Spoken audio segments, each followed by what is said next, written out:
जय श्री श्याम, जय मनोना धाम। आप सभी श्याम भक्तों का स्वागत है एक नई वीडियो में एक ताजा अपडेट के साथ। तो जो भक्त 21 सितंबर से लेके 25 अक्टूबर तक आना चाहते हैं या फिर आ रहे हैं वे हो जाएं सावधान, क्योंकि दोस्तों महाराज जी कब से कब तक धाम पर बैठेंगे और कब से कब तक धाम पर नहीं बैठेंगे, कौन से दिन धाम पर बैठते हैं, कौन से दिन धाम पर नहीं बैठते हैं, क्या क्या सावधानियां आपको यहाँ पे बरतनी है, क्या क्या सावधानियां आपको नहीं बरतनी है, क्या क्या चीजें करनी है, क्या क्या चीजें नहीं करनी है, कहाँ पे आपको खाना है, कहाँ पे आपको ठहरना है, तो सारी जानकारी आपको देने वाले हैं। जैसे कि बहुत सारे भैया कमेंट करते हैं कि यहाँ पे अभी बरसात चल रही है, कैसा मौसम है, कैसी भीड़ भाड़ है, कहीं पानी तो नहीं आया है। तो बहुत सारी ऐसी महत्वपूर्ण जानकारियां हम आपको इस वाली वीडियो में देने वाले हैं जिससे कि आपको फायदा होगा, क्योंकि दोस्तों यहाँ पर आने से पहले प्लानिंग करना जरूरी है। और अगर आपकी प्लानिंग बेकार है, अगर मान लो आपको जानकारी नहीं है यहाँ के बारे में, तब भी आपकी प्लानिंग धरी की धरी रह जाएगी। यहाँ पे अगर आपको बाबा नहीं मिलेंगे,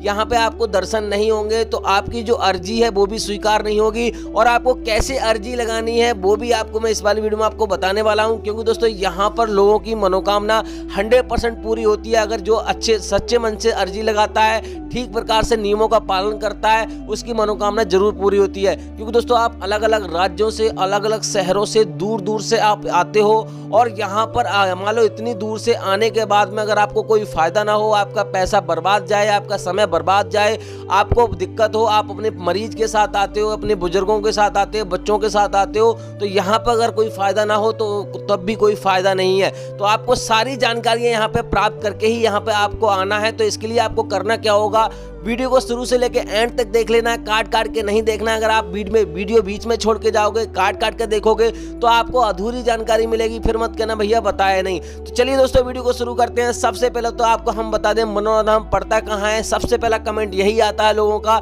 कि हमें ये बता दीजिए मनोना धाम कहाँ पर है और कैसे आना है। देखो दोस्तों, आप कहीं से भी आ रहे हो, दिल्ली, आगरा, मुंबई, यहाँ पे ही कर्नाटक, कलकत्ता, कहीं से भी आ रहे हो, आप किसी भी राज्य से, किसी भी देश से, किसी भी कहीं से भी आ रहे हो, तो आपको सबसे पहला आपको आना है बरेली। बरेली सबसे बड़ा यहाँ पर मंडल है, सबसे बड़ा शहर है और सबसे बड़ा स्टेशन। तो सबसे पहले आपको यहीं पर आना है बरेली। आप चाहे ट्रेन से आ रहे हो, चाहे गाड़ी से आ रहे हो, किसी से भी आ रहे हो, अपनी सवारी से आ रहे हो, तो आपको बरेली आना है। बरेली के बाद आपको आना है आंवला।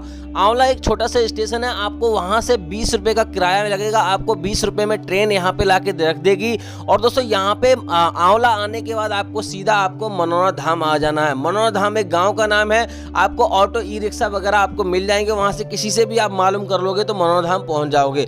अब मनोना धाम पहुंचने के बाद आपको क्या क्या सावधानियां आपको बरतनी है। सबसे पहले तो आप अगर अपने बच्चे बुजुर्गों के साथ आ रहे हो तो आपको ये चीज ध्यान में अपने घर से तय करके चलना है कि यहाँ पे हम सुबह 4 बजे या 5 बजे, 6 बजे या 7 बजे तक पहुंच जाएं। क्योंकि दोस्तों अगर आपके पास समय कम है, आप एक ही दिन में नंबर लाना चाहते हो, एक ही दिन में दर्शन करना चाहते हो, तो आपको ये चीज़ आपको कर लेनी है। अगर आपके पास समय है 2-3 दिन का, तो आराम से आप आइए। यहाँ पे सबसे पहले आप धर्मशाला या होटल में रुकिए आराम से। यहाँ पे VIP होटल परिवार के लिए आपको मिल जाएंगे। 200 रुपये से लेके 1400 रुपये तक का यहाँ पे आपको एक दिन का खर्चा देना पड़ेगा, जिस प्रकार का आप होटल लोगे। अब दोस्तों बात कर लेते हैं आपको करना क्या होगा। सबसे पहले यहाँ पे आपको स्नान करना है। स्नान करने के बाद आपको यहाँ पे प्रसाद वगैरह खरीदना है। श्याम जल की बोतल खरीदनी है, 20 रुपए में आपको मिल जाएगी, तो वो आपको कर लेना है। यहाँ पे मंदिर की लाइन अलग लगती है, महाराज जी की लाइन अलग लगती है। तो सबसे पहले आपको मंदिर के दर्शन करने हैं। अब हम आपको बता दें कैसे आपको अर्जी लगानी है, क्योंकि दोस्तों सबसे मेन चीज यही रहती है, अगर आपकी अर्जी ठीक प्रकार से नहीं लग पाएगी तो आपकी मनोकामना पूरी नहीं होगी। क्योंकि दोस्तों उन लोगों की मनोकामना पूरी नहीं होती है जो लोग अर्जी नहीं लगा पाते या फिर ठीक प्रकार से यहाँ पर अपनी मन्नत यहाँ पे नहीं मांग पाते। क्योंकि दोस्तों यहाँ पे जो अर्जी होती है उसी का मेन रोल होता है। तो दोस्तों अर्जी लगाने के लिए आपको एक चीज आपको विशेष ध्यान में रखना है कि आपके मन में ये मान लो शंका बिल्कुल भी पैदा ना हो जब आप अपने घर से चल रहे हैं कि महाराज जी यहाँ पे हमारी मिलेंगे, यानी कि महाराज जी जब मिलेंगे तो क्या हमारी मनोकामना पूरी होगी या नहीं होगी। ऐसा आपको बिल्कुल नहीं सोचना है। ये पॉजिटिव ही आपको सोचना है कि हाँ हमारी 100% मनोकामना पूरी हो जाएगी। और सच्चे मन से आपको अर्जी लगानी है कि हे प्रभु, हमने जाने अनजाने में जो भी हमसे पाप हुए हों, छोटे मोटे जैसे भी हुए हैं, उनको माफ करना। और जो हम परेशानी से गुजर रहे हैं उस परेशानी से हमें दूर करो और हम आगे से ये गलतियां नहीं करेंगे। हमसे जो भी गलतियां हुई हैं आगे से गलती नहीं करेंगे। इस प्रकार से आपको अर्जी लगानी है। यहाँ पर मंदिर में अर्जी लगाने के बाद आपको यहाँ पर जो महाराज महाराज जी की लाइन है वो उसमें आपको लग जाना है। सुबह 4 बजे महाराज जी की लाइन लगना शुरू हो जाती है और मंदिर की भी यहाँ पे 4 बजे 5 बजे लगना शुरू हो जाती है। तो आपको मंदिर की लाइन में आपको लगना है। मंदिर की लाइन में आपको यहाँ पे लगने पर आपको करना क्या होगा, यहाँ पे अगर आप किसी अपने मरीज को नहीं लगा पा रहे हो तो स्वस्थ व्यक्ति को लाइन में लगा दीजिए। जैसे ही आपका नंबर आएगा तो उस व्यक्ति को आप बुला लीजिए। महाराज जी का जो बैठने का समय रहता है वो 8 बजे से 9 बजे के बीच में रहता है। तो आप आराम से 8 बजे के 9 बजे तक महाराज जी बैठ जाएंगे तो आपका पहली टोली में नंबर आ जाएगा। अगर यहाँ पे आप 4 बजे या 5 बजे आपने लाइन लगाई है, अगर आप बाद में लगाते हो तब भी आपका चांस रहता है नंबर आने का, क्योंकि दोस्तों 50-50 लोगों की टोली यहाँ पे महाराज जी देखते हैं। तो इस प्रकार से यहाँ पे लाइन में आपको लगना। अब दोस्तों बात कर लेते हैं यहाँ पे आपको और क्या क्या सावधानियां आपको बरतनी है। देखो दोस्तों, यहाँ पे अगर आप आ रहे हो तो आपको एक चीज आपको और रख लेनी है। आपको श्याम जल की जो बोतल है वो ऑनलाइन नहीं मंगानी है। और आप श्याम जल की जब बोतल आप यहाँ से लेके जा रहे हो, महाराज जी पहले यहाँ पे आपको थोड़ा सा जल पिलाएंगे और उसके बाद आपको घर पे सेवन करने के लिए बोलेंगे। तो आपको घर पे सेवन करने का तरीका आप जान लो। सबसे पहले यहाँ पे सुबह स्नान करने के बाद, आपको पूजा पाठ करने के बाद सुबह 11:30 बजे से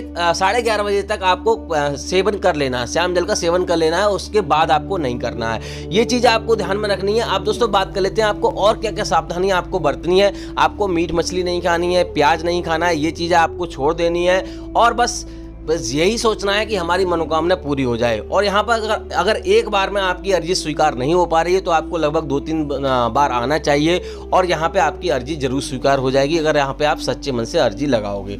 बात यही है कि आपकी अर्जी सच्चे मन से होना चाहिए। आपको कभी भी ये नहीं सोचना चाहिए कि हमारी मनोकामना पूरी नहीं होगी। अब दोस्तों बात कर लेते हैं यहाँ पे कौन से दिन महाराज जी धाम पर बैठते हैं, कौन से दिन धाम पर नहीं बैठते हैं। देखो दोस्तों, यहाँ पे बुधवार को धाम पर महाराज जी नहीं मिलेंगे। अगर आप बुधवार को आ रहे हो तो आपको बुधवार का दिन आपको कैंसिल कर देना है। अगर आप बुधवार को आ रहे हो, अगर मान लो आपके अंदर रुकने की क्षमता है तो आप आ जाइए, कोई दिक्कत वाली बात नहीं है। बाकी दोस्तों आप बात कर लेते हैं यहाँ पे आपको कौन कौन सी बीमारियां सही हो जाती हैं, कौन कौन सी बीमारियां सही नहीं होती हैं। काफी लोग कमेंट करते हैं कि भैया हमारी ये समस्या है, तो भैया बता दीजिए हमारी ये समस्या दूर होगी नहीं होगी। तो हम आपको बता दें यहाँ पर हर एक प्रकार की बीमारी सही होती है, चाहे कुछ भी समझ लो, कैसी भी समस्या है, कैसी भी कुछ है, सब कुछ ठीक होता है। क्यों दोस्तों, यहाँ पर वही लोग आते हैं जो डॉक्टर मना कर देते हैं। हर जगह से जब मना हो जाती है, हर रास्ते बंद हो जाते हैं, हर तरफ से रास्ते बंद हो जाते हैं, तो वही लोग यहाँ पर आते हैं और उनकी मनोकामना यहाँ पे पूरी होती है। लेकिन दोस्तों वही है कि जिसके साथ पुण्य होते हैं उसकी मनोकामना जल्दी पूरी होती है और जिसके साथ पुण्य नहीं होते हैं उसको थोड़ा सा टाइम लगता है, उसको इंतजार करना पड़ता है, ठीक प्रकार से अर्जी लगानी होती है, सारे नियमों का पालन करना पड़ता है। तो ये चीजें आपको ध्यान में रखनी है। बाकी दोस्तों यहाँ पे आपको कुछ और जानना है तो आप हमें कमेंट कर सकते हो। आप दोस्तों बात कर लेते हैं महाराज जी कब से कब तक धाम पर बैठेंगे और कब से कब तक धाम पर नहीं बैठेंगे। देखो दोस्तों, अगर आप 21 सितंबर से लेके और 25 अक्टूबर के बीच में आप आ रहे हो किसी भी दिन, तो यहाँ पे आप 20 अक्टूबर तक आप आ सकते हो। आगे का जो अपडेट रहेगा हम अगली वीडियो में आपको देते रहेंगे। तो हमारे चैनल पे आप नए हो तो चैनल को सब्सक्राइब कर लीजिए। बाकी दोस्तों आपको कुछ और जानना है तो आप हमें कमेंट कीजिए, उसके ऊपर हम वीडियो बना देंगे या फिर कमेंट का जवाब दे देंगे। तो दोस्तों इसी मंगल कामना के साथ कि आपके जीवन में खुशियां बनी रहें, खाटू श्याम महाराज की कृपा हमेशा आप पे बनी रहे। इस वाली वीडियो को यहीं रोकते हैं। उम्मीद करते हैं आपको वीडियो अच्छी लगी होगी। अच्छी लगी तो लाइक कर देना, चैनल पर नए